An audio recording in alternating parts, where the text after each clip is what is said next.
নমস্কার বন্ধুরা, আজ আবার একটা ভিডিও নিয়ে হাজির। আর আজ থেকেই শুরু হচ্ছে ডুরান্ড কাপ।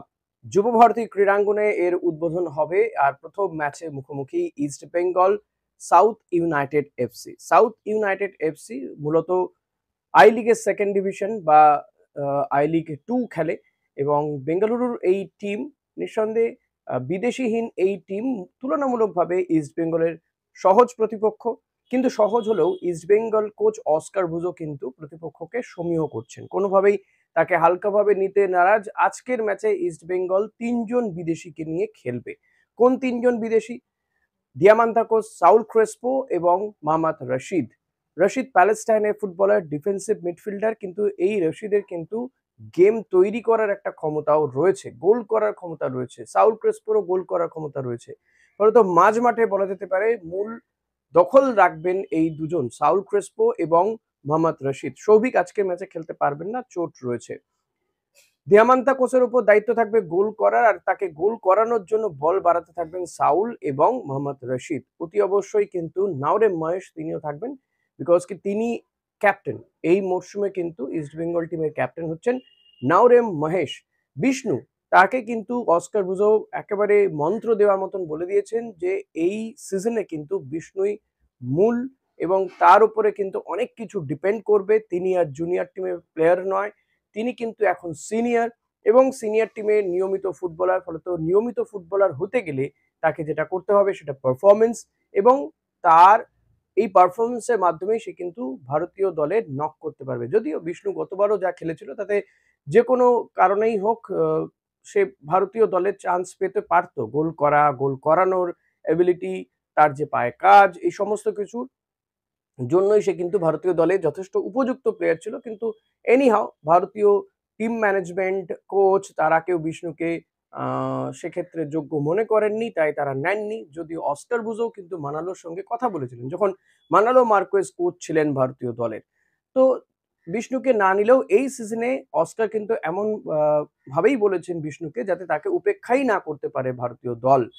সেই কারণে কিন্তু বিষ্ণুর উপর অনেক কিছু ডিপেন্ড করছে। আজকের ম্যাচে বিপিন সিং এবং এডমুন্ড রালনিন্ডিকা এদেরকেও কিন্তু দেখে নিতে চাইবেন, পাশাপাশি মার্তিন রায়নাকেও দেখে নিতে চাইবেন অস্কার ব্রুজো। ফলত আজকের ম্যাচ একদিকে ইস্টবেঙ্গলের সিনিয়র টিমের ফুটবলারদেরকে দেখে নেওয়ার ম্যাচ, বিদেশিদের দেখে নেওয়ার, পরখ করে নেওয়ার ম্যাচ।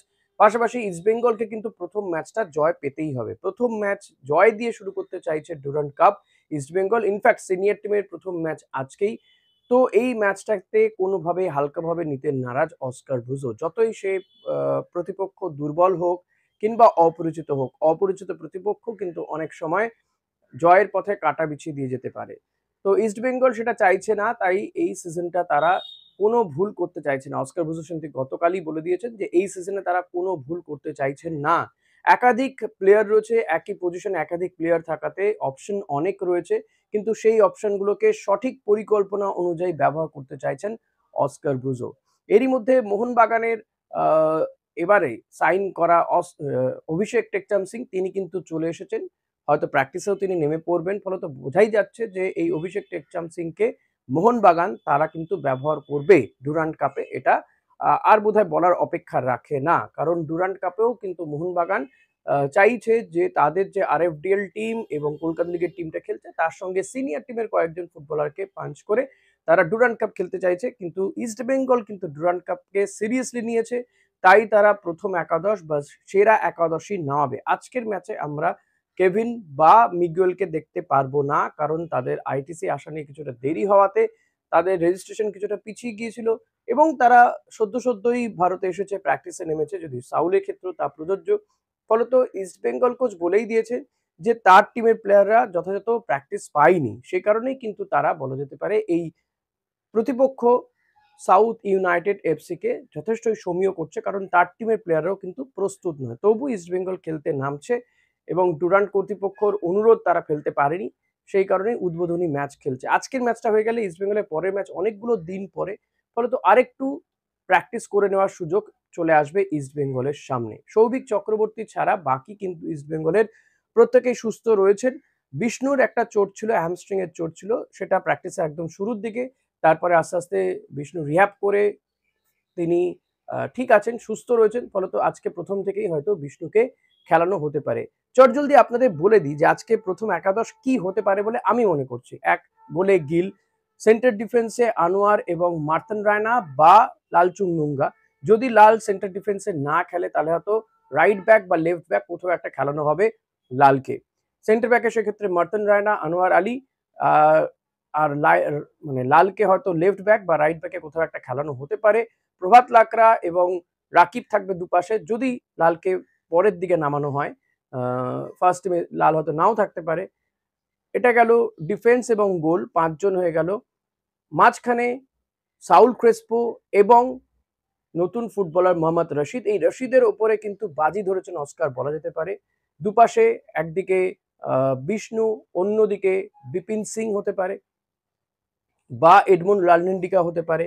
পাশাপাশি একটু ওপরের দিকে অ্যাটাকিং মিডিও হিসেবে কিন্তু নাওরেম মহেশকে খেলানো হতে পারে এবং একজন স্ট্রাইকারে যদি খেলে ইস্ট বেঙ্গল সেক্ষেত্রে দিয়ামান্তাকোসকে খেলানো হতে পারে।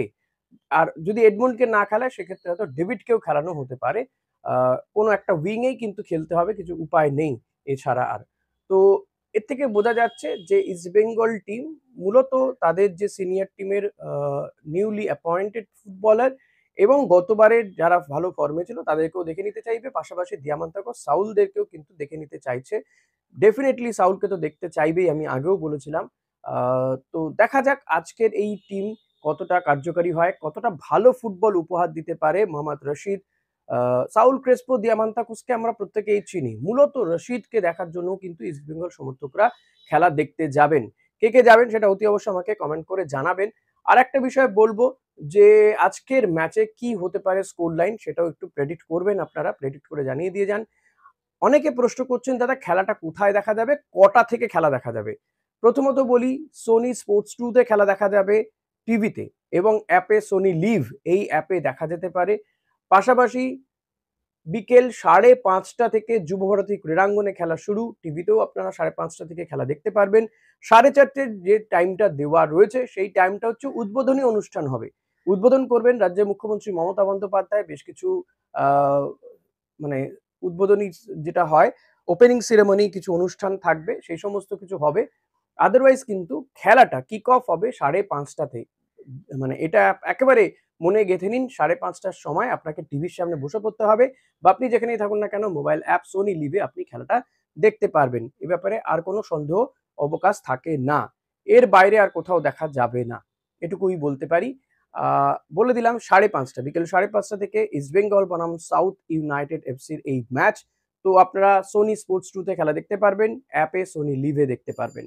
134তম ডুরান্ড কাপের কিক অফ শুরু আজ থেকে। কিক অফ হবে আজকেই ইস্টবেঙ্গল বনাম সাউথ ইউনাইটেডের ম্যাচ দিয়ে। এই ম্যাচ বা এই টুর্নামেন্ট শুরু হচ্ছে। এবার কিন্তু ডুরান্ড কাপে প্রাইজ মানি 3 গুণ বাড়িয়ে দেওয়া হচ্ছে এবং জমকালো উদ্বোধনী অনুষ্ঠান হবে, এটা আশা করা যায়। অমিতাভ বচ্চনকে দিয়ে বিজ্ঞাপন দেওয়া হচ্ছে। রাষ্ট্রপতির হাত থেকে যে চ্যাম্পিয়ন হবে সে গিয়ে প্রাইজ নিয়ে আসবে।